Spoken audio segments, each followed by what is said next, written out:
2025. yılın yeni Brent saç düzümü Vüsal İstili karşınızda. Aziz dostlar, akşamımız hayırlı olsun. Qaqaşımız Xırdalan sakinidir. Hoş gelmişsən. Xoş gördük. Ne tərsən qaqa? Yaxşıyam. Adın nədir inşallah? Eltac. Allah səni xoşbaxt eləsin. Çox sağ ol. Harda izləyirdin məni? TikTok'dan. TikTok'dan. Evet, çoxdan yoxsa son zamanlarda? Çoxdan. Çoxdan. Var olasan, Allah sənə köməyin olsun. Yəqin ki bir dənə Brent saç düzümü olar da. Vüsal İstili. Vüsal İstili. Başqa stil ola bilər? Yox. Sənə minnətdaram. Qəşəng. Əziz dostlar, Vüsal İstili elə Xırdalanda. Ha Eltac? Hə. Can, şirin olsun. Neçə yaşdır? 14. 14 yaşdan 22 necədir? Əla. Ha Eltac?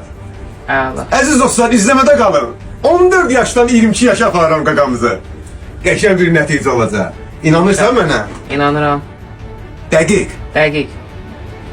Qəşəng Eltac. Qəşəng bir şey olacaq. Əziz dostlar, izləmədə qalın, xahiş eləyirəm. Başlayaq inşallah. Başlayaq. Allah, Məhəmməd, ya Əli. Kainatta yoktu senin oxşar. Gecenin sultanı, zulmetin şamı. Dağlarda zerredir senin yanında.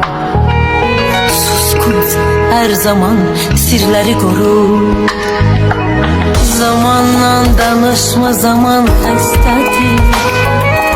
Onsuz da ürəyim dar qəfəsdədir. Zamanla danışma, zaman xəstədir. Onsuz da ürəyim dar qəfəsdədir. Qərib səmalarda qarşıla məni. Yetər ki sən məni qarşıla məni. Qərib səmalarda qarşıla məni. Yeter ki sen beni karşıla. Kaybetsem bile her şeyi,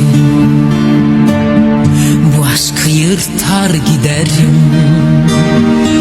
Sinsice olmaz gidişim, kapıyı çarpar giderim. Sana yazdığım şarkıyı sazından söker giderim. Ben ağlayamam bilirsin, yüzümü döker giderim. Köpeklerimden, kuşumdan, yavrumdan cayar giderim. Senden aldığım